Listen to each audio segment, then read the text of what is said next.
Hello, everyone. Hey guys, welcome. I'm sorry about the background sound, but it is what it is. It's buzzing. It's actually Today pumping. has been actually pretty good. Yeah, amazing. Man. This is so much better than what I expected. I just want to say again, thank you to everyone for coming down. Yeah, guys, I can't appreciate enough. I know there's a lot of people that traveled long distances to come here, and like I said, I always say how humbled I am with the online responses that we get, but to have it in person and have a sense of community, I can't thank anyone enough. It's real. Like, it feels real. It is. It's real, and it's so. And people keep popping up. Yeah, people still trickling through, and we're later in the day now, but it's just an amazing experience to see so many people get so much fulfillment out of this. I'm sure we get just as much fulfillment out of it as well. But meeting it's so a lot nice. of people, and of course, with the thank our wives. Yes.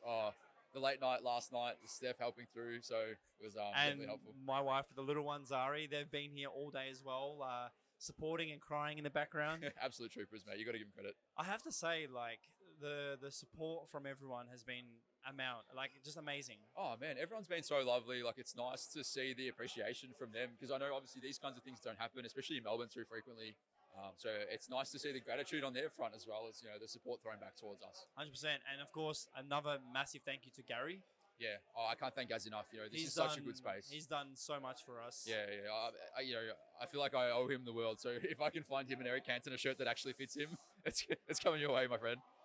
But mainly, I think to you, mate. I think thank you so much to you for manning everything. I know this is a football thing, and we all love football for a reason. And I think you see everyone's reaction.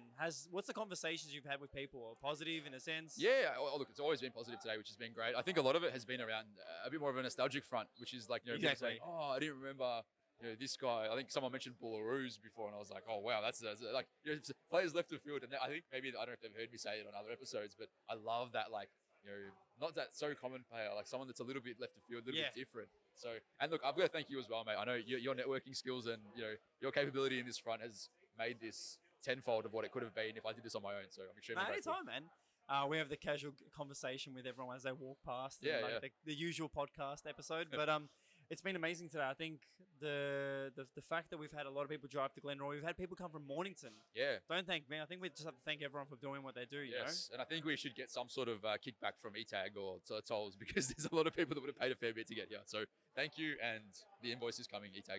Yeah, 100%. And look, do you want to talk about a few more football shows? Yeah, 100%. Yeah, 100%. So we obviously, there's a bit going on in the football scene at the moment. There's a lot of new releases coming out.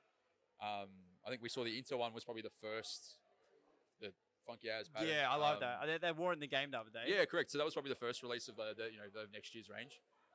New badge. Yeah, new badge. We did speak about it now. It does look good in person now. Yes, very cool. I actually really like it. And obviously then they followed that up with the snakeskin. Yep, that's rumoured for the home True. kit. Yes, rumoured. We'll see what happens. Footy headlines did mention it. Yeah. It's always hard talking about rumoured kits because they always get changed last minute. Yeah, correct. But talking about the Inter Milan kit, I'm a huge fan of it. I think it's just pushing, again, the boundaries for Nike. Mm-hmm. But it is what it is, and we'll see what's next. I think my favourite kit, and this is more to you, the Chelsea kit. What are your thoughts on the Chelsea kit? Look, and it's funny because I have this chat with a few Chelsea mates of mine, and I don't think they were too impressed to begin with. Really? I think that's amazing. It's funny, right? So I saw the photo originally. 3 sponsors, still not great. But I absolutely love the design. I think the design's amazing. It's going to be something we look back on. I love the yellow detail. I love the yellow Nike tee. It's going to be great.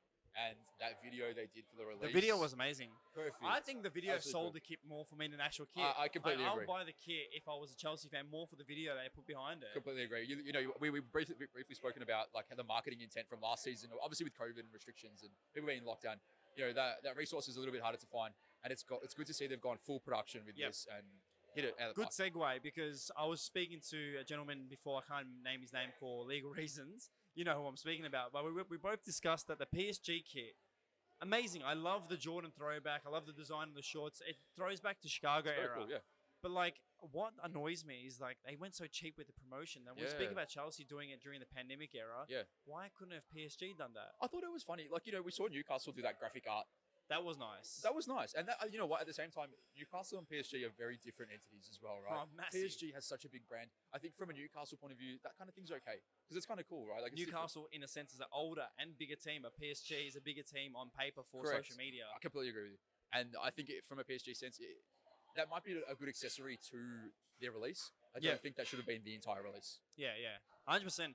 I think the kit itself is amazing. I'm really excited. The one kit I'm a bit worried about is have you seen the United 3 leaked kits, the new home and away third? No, not yet. The centerpiece, I'm sure. Oh, yes. It looks horrible. I'm not excited for Adidas next season. Yeah, look, it seems like it's a bit of a same sort of thing as last season. Like it seems like Arsenal's got all the We gifts, mentioned the Arsenal. and then everyone else is sort of being left by the wayside. I'm sure there'll be other templates that come back in, and sorry guys, customers coming through. Just customers.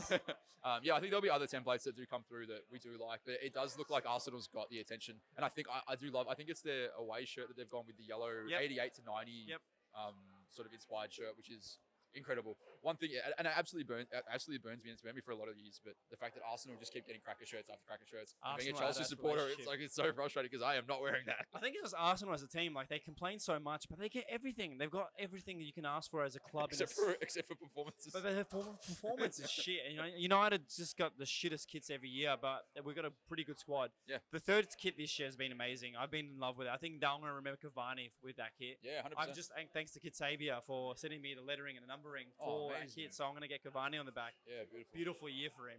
This is great. I love that you know, iconic kits from now investing for the future, right? Like we talked about, you know, Dortmund's new release that's similar to this shirt here. Which I can't wait for it to arrive. Correct, yeah. But getting that with Haaland on the back is going to be something that, you know, depending on how his career eventuates, 100%. will be something that becomes maybe valuable in a few years' time. So, you know, you incorporate something like Cavani with that shirt, which is going to be, I think that's going to be the next iconic shirt in 30 years.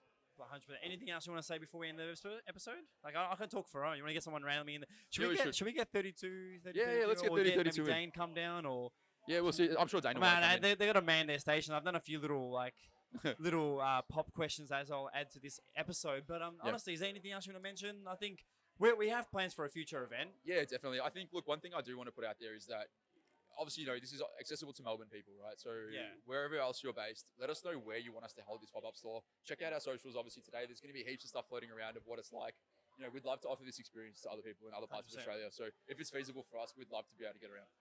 Yeah, look, football shirt hunting, anything you want to do, any ideas you have. We'd love to do more community events. 100%. This episode is going to be a bit of a small one in the sense of us two talking, but we are going to say right now that we'd love to do like maybe a fortnightly episode between two shirts. If you're a sponsor, you want to help us out, because this all of this happens on our own budget. Everything that Paul does and everything I do comes out of our own pockets. But if you are a company or a brand out there that wants to help us out, honestly, like, it'll push our boundaries. And look, we thought about doing Patreon in the past, but I think we'd rather you be a part of the community than paying to be a part of the community. Yeah, correct. I agree. I think it's important that, you know, like, football is very monetized in a sense of, you know, in terms of buying tickets, ticket prices, and memberships being extremely expensive. And you got the kit obsessions. Yeah, correct. So I think if we can try and make that affordable, and if the sponsorship makes that happen for us, that's a massive win for the fans. 100%. And look, it means that we can create things for you and do more for you. But honestly, you are a part of our community. So if there's anything you want, just let us know. We're still working on that boat episode. Yes. So I apologize to that guy. Yeah, sorry to the gentleman who asked us for that. If you went to high school or you're a part of like the St. Kevin's alumni in Melbourne, I think they've got a boathouse along the Yarra. Oh yeah. Hit us up. Rich kids. Yes. We've got about 45 minutes left of today's stall. I want to be a part of it. So thank you to everyone for being a part of today. Thank you, guys. I really appreciate it. I really can't explain how grateful I am for everything that's gone on today. So thank you. Paul still doesn't have a sign off, so I'm going to say my one as always. Stay safe, stay away from stupid people, and I'll see you in the next episode. Bye, guys. Thank you. Bye. That should just be